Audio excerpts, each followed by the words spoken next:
Voina chuan guitar lesson thar kan zir ho lenga voina kan zir ho le tur chu Maruati Hnamte in Thinlung Chabi Tihlaron Sakha guitar Perhdan kan zirang hela hi kepone nen play don lo ni chuan atira E in la a nuwa F in ron sana a nuwa F sharp in ron san le kepoi koron vuanga chuan bar chord te me turat lem phadona kepoi fourth fret agan vu photanga hei hi E ni photanga E na ringa C in kan la dona aniama G sang F chuan minor A minor D minor E minor chuan E7 hi first verse akan hmang zewang chuan aki kan thak dona piang kan heta G sharp hi kan met zelang E chang khan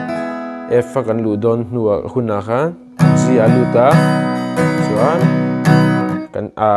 not chan ve kan san zewa khan in niama bok kan lut le ngai hi C nita F niam chu C chuan kepo kha fret khatin kan son zewanga C a thau khan na na na na na na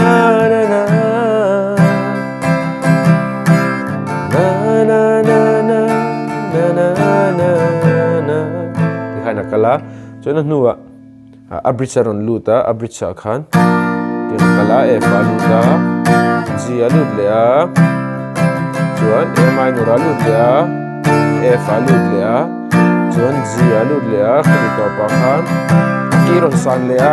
eta G sharp a bok C sharp ani to chumo niam chuan khamia kan valu nuwa khan kepo kha fret khat kan up le zewang kha F sharp ani ang katin na na na na na na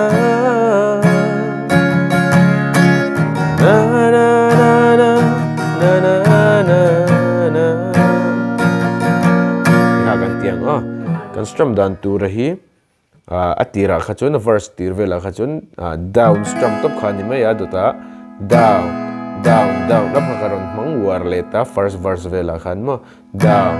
down down rap second verse aron lu nu khan down down up down up down down down rap kha karon belle down down up down up down down down up ti khan kan play don ni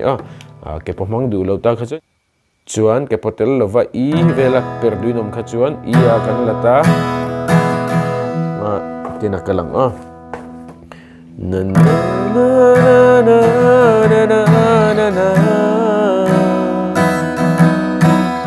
na na na na na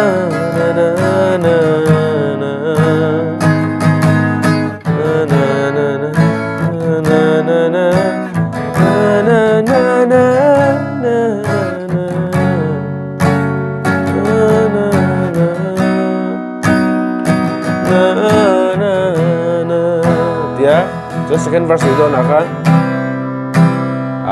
aki not chan ve kan vasan don na chi aniama khan mo C a kan luta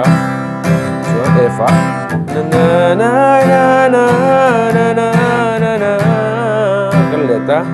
so na na ti ta tro to pa kan san le do na khan C sharp kan lu le zawang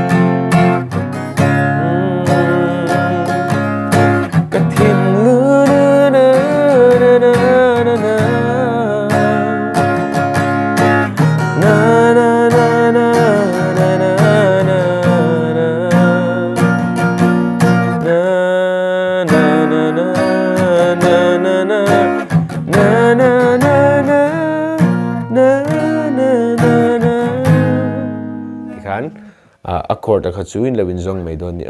karon te dau thuak ka khami aki thla khun vel khamo in shiat chona to kan mai hlane karon play mil lenga ulu devin lo ngai thlale don ya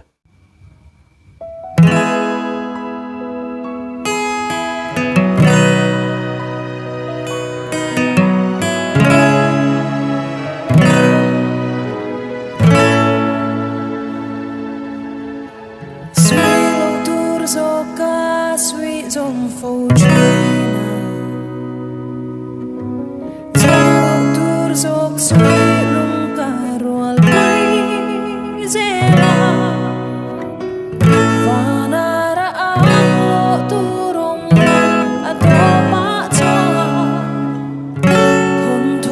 天。